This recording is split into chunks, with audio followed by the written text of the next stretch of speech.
Tots els llocs, tots els temes, tenen un moment en què són sublims.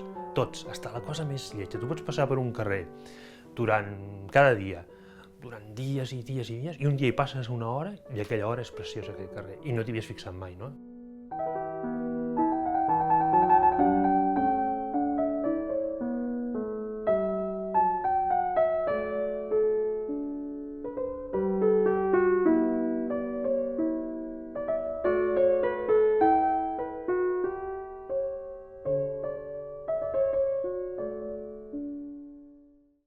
Jo quan vaig començar a pintar, diguéssim, a mi l'afició em va venir per la meva àvia, que era pintora, una pintora de principi de segle, no? Va néixer el 1910, vol dir que ella li va tocar, pobra, tota la postguerra i tota l'època més dura, no? Però ella, en canvi, va ser pintora sempre. Fins a aquell moment la llum sí que existia, però no era el tema, la llum. El tema eren els personatges, l'escena, no? Això era el tema. Clar, la meva àvia estava influïda per això, llavors ella anava a pintar el natural, amb el cavallet, i anàvem sempre buscant la llum. I jo vaig aprendre una mica amb ella això, aprendre aquesta escola més clàssica dels impressionistes, vaja.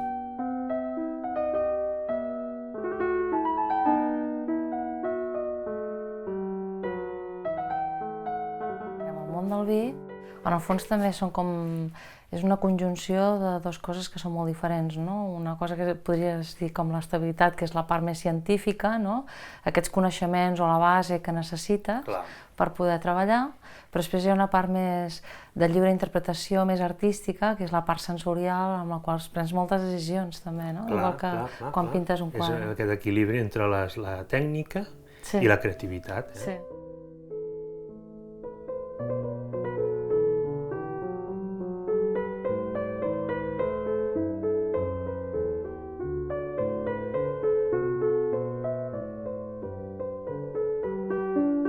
La ciutat de Manhattan la vaig començar a utilitzar merament com un tema, com un bodegó molt gran, que en comptes que un bodegó tu pots moure les peces i quan les estàs muntant dius, mira, aquí poso una ampolla de vidre, i al costat poso una poma, i aquí poso un gerro de ceràmica, no? I aquesta combinació de materials la trobes atractiva, no? Pel joc de llums i colors, no? Doncs Manhattan és com si fos aquest gran bodegó, però que s'ha format una mica per l'atzar, no? Perquè, clar, ningú rumia com quedarà la composició. O sigui, aquest edifici que es veu aquí, darrere es veu l'Empire State, i aquí davant aquest de pedra, això no ho ha rumiat ningú, això ha sigut l'atzar que ho ha format, no?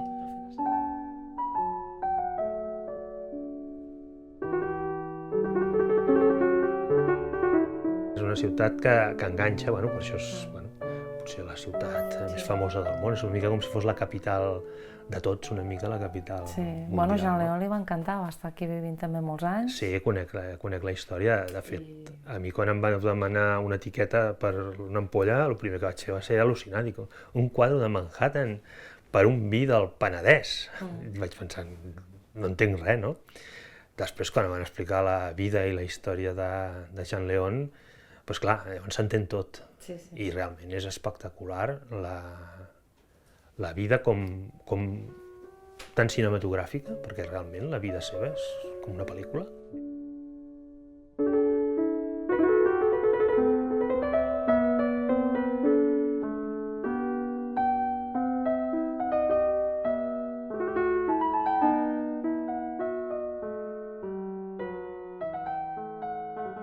Aquesta etiqueta que han fet amb aquestes franges verticals, podem agafar uns fragments, perquè si tu t'hi fixes el quadre és com més llarg, i l'etiqueta és més estreta. I de seguida ja vaig proposar-los d'aquesta manera, tallant, per exemple, agafant l'Empire State, i veus, al tallar això i partir això amb així, totes aquestes formes geomètriques tenen el seu sentit com a individu. Llavors, donava punt per agafar un fragment amb els edificis més importants, aquest trosset d'aquí del Chrysler Building, veus?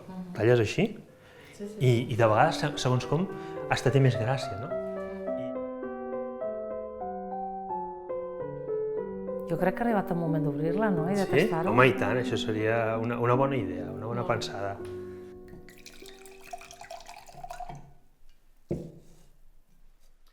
A veure, doncs ara tu, com a experta, guia'ns una miqueta amb la qüestió més tècnica. Bueno, doncs mira, primer de tot, té molt bon color, color així com de cirera picota, no? Després unes tonalitats així ja que apareix una mica, una tona així, un to una mica més entre vermellós i teula, no? I és un vi que porta un cert envelliment en barrica i en ampolla. Després és important també olorar-ho, no? Primer de tot, sense agitació i després agitant. I quina diferència s'ha notat? Perquè a l'agitar també trenques la tensió superficial del líquid i surten altres aromes que potser d'altra manera quedarien més retinguts. Unes notes com de confitura de cirera, confitura de pruna. Hi ha unes notes de torrefacció també molt presents, no? Bueno, de cafè torrat. jo si tu ho dius m'ho crec. Jo noto una olor d'un vi molt bo, però tots aquests matisos no els hi... A veure, això com a obra d'art, per mi sempre costa molt posar paraules a l'art, no? Una cosa que està pensada per tastar-la, no? I a mi em costa molt. Hi ha també unes notes així com de garriga, d'herba seca aromàtica. I fins i tot trobo una mica de nota així com de pagadolça, també.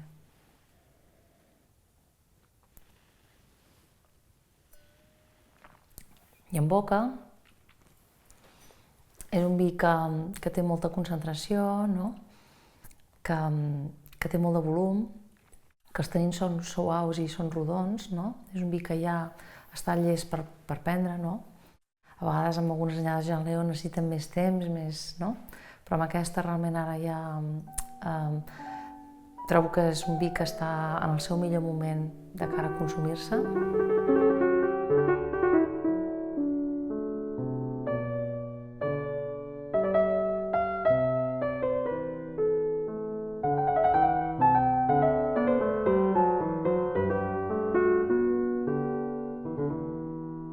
Home, som molt afortunats, tu i jo. Jo crec que hauríem de fer un brindis perquè som afortunats de treballar amb allò que ens agrada, no?